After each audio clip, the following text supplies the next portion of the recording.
Silipin naman natin ang mga mahalagang naganap sa World Travel Expo na tinayo hindi lamang ng travelers kundi pati na rin ng mga exhibitors. Let's all watch this.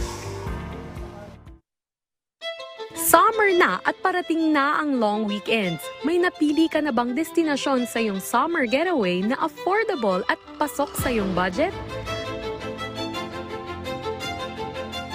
Kaya naman dahil sa hilig nating mga Pinoy na mag-travel at syempre sa discounts, naging matagumpay ang World Travel Expo na ginanap sa isang sikat na mall sa Makati.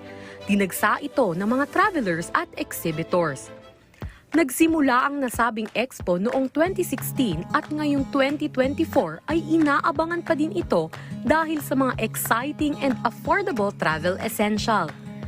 They have amazing packages also in Asian destinations and beyond with other partner airlines.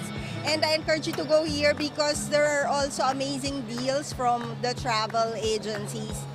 Tampok sa naturang event ang mga exhibit booth ng mga travel operators, hotels, airlines at hindi lang yan. May mga bagay ka pang mabibili na maaari mong pakinabangan sa mga travel mo sa murang halaga.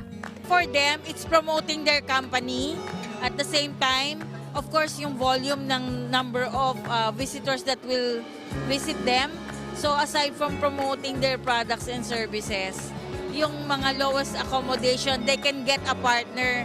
So mas maganda yun, parang nagne-network ka na rin with other companies to build your network. Sa panahong may kamahalan na ang bilihin, may way pa din tayo upang ma-enjoy ang summer na hindi butas ang bulsa. Nakatulong na tayo sa ekonomiya at turismo, mapapa-love the Philippines ka pa.